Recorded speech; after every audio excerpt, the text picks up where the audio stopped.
points on this because there was so much information that came at me over the past few days. And first of all, regarding the donor, I think that it's very difficult to not publicly disclose a donor who offers $10 million for the reasons that were brought up tonight: political interests, conflict of interest, all sorts of things. But actually this board should remember, back in the mid-90s, the early 90s perhaps, there was a donor who offered $1 million that these days would be close to $10 million to build a tunnel under the Lionsgate Bridge. And that donor, when they were outed on the front of a newspaper, decided to pull their donation away. I think that that set the grounds for, and that COPE board voted, or the COPE opposition were adamantly against having a donor that was anonymous for the very reasons that we're opposed to it tonight. Also, I can't help but reflect a few days ago, the motion of 94 that Commissioner Cooper mentioned earlier, and that some of the speakers mentioned, I think it was Mel Lehan, was brought to my attention. It was former Commissioner De Genova's motion. And since I know him personally, I called him up and I asked him why he put this motion forward. And about the background. And he told me that it was to protect the biology and the ecology of this area. He spent many hours with several preservation organizations learning about the sensitivities of this rare and beautiful area. And it's not unused.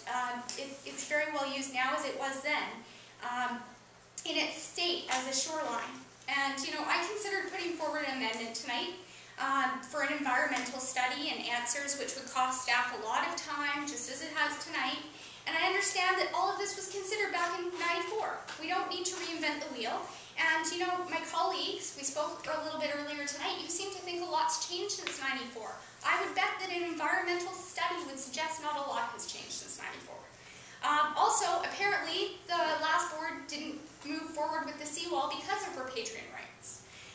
That was also a reason, and they didn't pursue it just for that very reason. There are issues with the rights and these homeowners in West Point Grey, and, you know, I would question whether or not Commissioner Blythe has spoken with any of them. You know, I've learned a lot from my father, but I stand on my own 2 feet.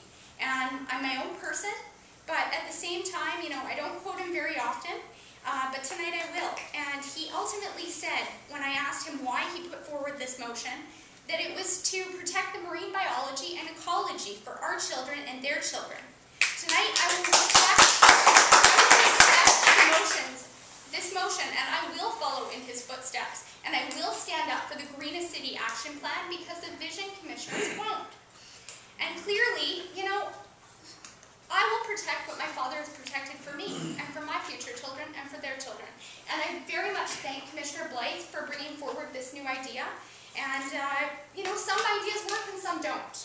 And this one doesn't work, but perhaps the donor would be willing to put this money towards another project that people would support, those that the park board can't afford to fund. I'm sure there's a lot the general manager could do with $10 million. I think, you know, I thank the board, and I understand that seawall would bring great joy, but at the end of the day, I just think it's the wrong decision. And 56,501, I have to remember that.